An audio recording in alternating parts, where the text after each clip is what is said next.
Well, the illegal immigration crisis in the UK is set to be a sticking point for Rishi Sunak's government, with an election expected this year. Joining me now from London is Star GB News host Patrick Christys. Patrick, Happy New Year for you, but not so much for Prime Minister Rishi Sunak. It's only the third day of the year and already he's engulfed in scandal. He posted this tweet boasting his government had cleared the backlog of asylum seeker claims, but figures actually show 100,000 migrants are still waiting for a decision. Cleared means zero, doesn't it? Not zero, give or take 100,000.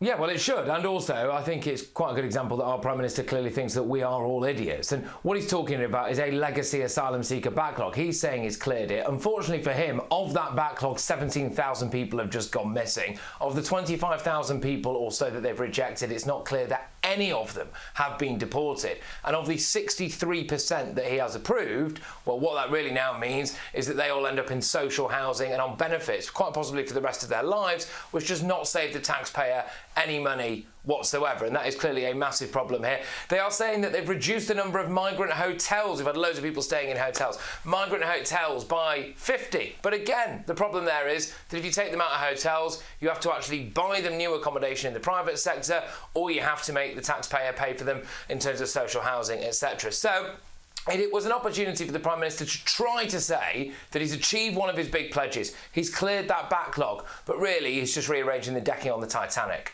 Patrick, you said that they've reduced the number of hotels housing illegal immigrants by 50, but there's still, as I understand it, 348 hotels across the UK being used for this purpose. It's incredible. Yeah, they absolutely are. And some of those are luxury 4-star hotels. Some of those hotels are the only hotel in a rural community out there in the countryside. So all of a sudden you wake up one day and there are 200 fighting age young Afghan males who have just landed in your town. The town obviously will never be the same again as a result of that. People see massive cultural changes, and a big problem as well is the general level of deceit within government. And it was an exclusive that I managed to bring to our audience on GB News 9 to 11 p.m. UK time yesterday, which was that the advice from civil servants behind the scenes, the advice to government, was to have an amnesty for illegal immigrants. So you guys over there turned the boats back, did the job, solved the problem. Our big solution over here, let them all off and let them stay forever. It's not really a solution, is it? It's not indeed. Listen, it's funny how woke both our countries are. Here in Australia for New Year's Eve, we had an Aboriginal band rapping about the stolen generation and being victims. They did that right before the 9 p.m. fireworks for kids. But in the UK, your fireworks are being slammed for being the wokest ever. Let's have a listen and then I want to get your comments. It's 10 years since same-sex marriage was made legal in England and Wales.